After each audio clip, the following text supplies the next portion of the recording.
जय हिंद दोस्तों। आज इस लेक्चर में हम लोग एक बहुत ही बेहतरीन वैकेंसी के बारे में बात करने वाले हैं जो सीबीएसई की तरफ से निकाली गई है। तो चलिए इसका डिटेल्स हम देखते हैं।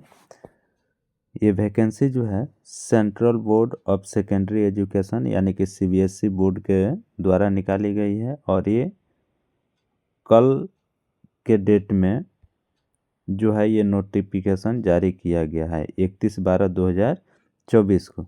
तो सीबीएसई ने 2 पोस्टों के लिए वैकेंसी निकाली है, जिसमें एक है सुपरिटेंडेंट और एक है जूनियर असिस्टेंट।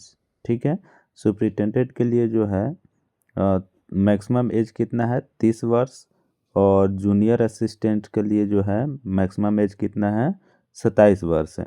बाकी ये वैकेंसी डिटेल्स है, ये आप देख लीजिएगा। और आगे देखिए और भी डिटेल्स हम लोग देख लेते हैं क्या क्राइटेरिया रहने वाला है। एक जो है इसमें nationality citizenship, the candidate must be citizen of India, यानी कि जो कैंडिडेट है वो इंडिया का ही होना चाहिए। चलिए आगे और कुछ डिटेल्स देखते हैं।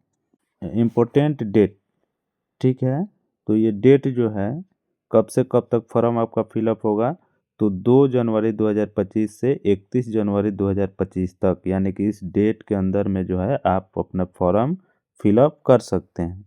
ठीक है, आगे देख लीजिए। ये रिजर्वेशन है, आप इसको रीड कर लीजिएगा। और कुछ इन्फॉर्मेशन हम देख लेते हैं।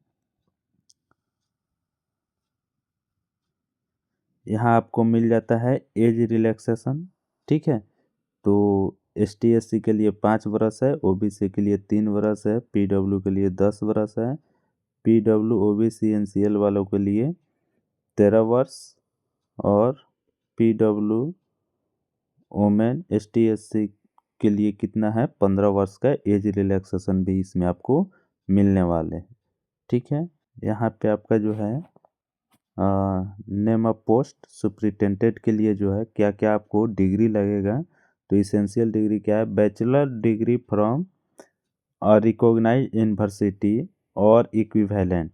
ठीक है, तो एक तो आपको बैचलर डिग्री चाहिए और दूसरा working knowledge of computer applications such as Windows, MS office, handling of large database, internet. ठीक है, तो ये जो है ये आप 2-3 महीना आप कहीं भी कंप्यूटर संस्थान में सीख सकते हैं जाकर। ठीक है, तो आपको बेसिक कंप्यूटर का नॉलेज हो जाएगा, एप्लीकेशन के बारे में, MS ऑफिस, विंडोज कैसे यूज करते हैं, इसका एक बेसिक जानकारी आपको होनी चाहिए। इसके लिए मैक्सिमम एज कितना है 30 वर्ष है। और इसमें क्या मेथड होने वाला है रिक्रूटमेंट के लिए, तो इसमें 2 एग्ज़ाम होगा, Tier 1 और Tier 2। Tier 1 जो होगा MCQ बेस्ड क्वेश्चन होगा और Tier 2 जो है ऑब्जेक्टिव टाइप्स एंड डिस्क्रिप्टिव, दोनों तरह के एग्ज़ाम होने वाले हैं Tier 2 में। ऑब्जेक्टिव और सब्जेक्टिव दोनों रहेगा और Tier 1 जो है ओनली MCQ रहेगा। ठीक है, और एग्ज़ाम निकालने के बाद आपको एक टाइपिंग टेस्ट देना है 35 word per minute in English. ठीक है, जूनियर असिस्टेंट के लिए, तो इसके लिए क्वालिफिकेशन क्या होना चाहिए, तो 12th पास होना चाहिए और a typing speed of 35 word per minute in English और 30 word per minute in Hindi on computer. ठीक है, तो इसमें भी आपको कंप्यूटर पर जो है इंग्लिश में 35 वर्ड पर मिनट और हिंदी में जो है 30 मिनट पर वर्ड की स्पीड से जो है टाइपिंग आपका होना चाहिए, जो आप कहीं भी 2-3 महीना अगर लगातार प्रैक्टिस करेंगे तो आप ये कर सकते हैं। ठीक है, एज इसमें क्या होना चाहिए, तो एज 18 वर्ष से लेकर 27 वर्ष के बीच का होना चाहिए। ठीक है, मेथड ऑफ रिक्रूटमेंट इसमें क्या होगा, तो Tier 1 एग्ज़ाम होगा, यानी कि एक ही एग्ज़ाम होने वाला है जो MCQ बेस्ड होगा। ठीक है, और उसके बाद आपका जो है डायरेक्ट टाइपिंग होगा। आइए अब एग्जामिनेशन फ़ी देख लेते हैं। एग्जामिनेशन फ़ी क्या है, तो अनरिजर्व OBC और EWS के लिए जो है 800 रुपया देना होगा फॉर ईच पोस्ट। ठीक है, एक के लिए सुपरिटेंडेंट के लिए अलग देना पड़ेगा और असिस्टेंट के लिए आपको अलग 800 रुपया देना पड़ेगा। और बाकी कैंडिडेट के लिए नील यानी कि 0 है, 1 रुपया भी नहीं देना है। Mode of payment, the scheme of examination,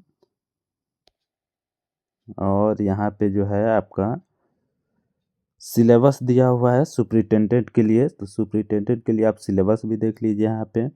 इसमें जो है सिलेबस क्या रहने वाला है आपका, जो है करंट अफेयर्स, जनरल अवेयरनेस से आपका 30 क्वेश्चन रहेगा और ये टोटल 90 मार्क्स का होगा। एग्ज़ाम देख लीजिए, टोटल एग्ज़ाम 3 घंटा का होने वाला है, ठीक है।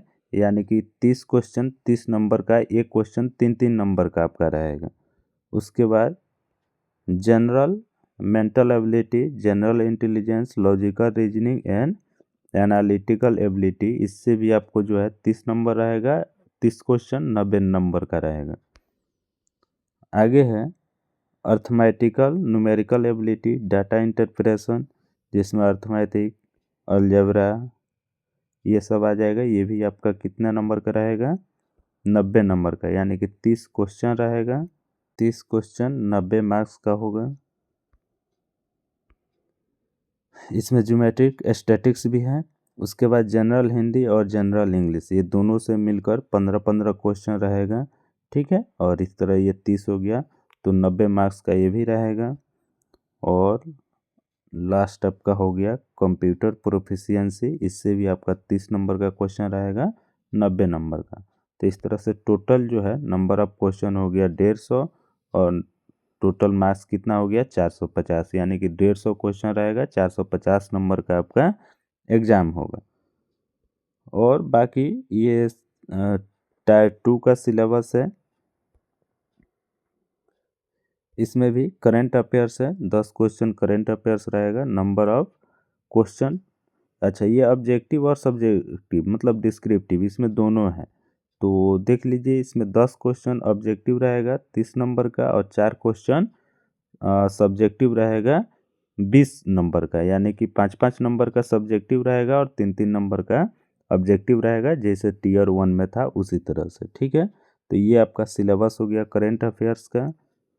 आगे है इंडियन हिस्ट्री एंड कल्चर, तो इससे भी आपका 4 क्वेश्चन रहेगा 12 नंबर का, और 4 क्वेश्चन रहेगा 5 नंबर का। ये 4 जो है डिस्क्रिप्टिव रहेगा और ये 4 ऑब्जेक्टिव रहेगा। आगे इसी तरह से इंडियन इकोनॉमी, बाकी आप देख लीजिएगा यहाँ पर। और ये रहा जूनियर असिस्टेंट्स के लिए सिलेबस।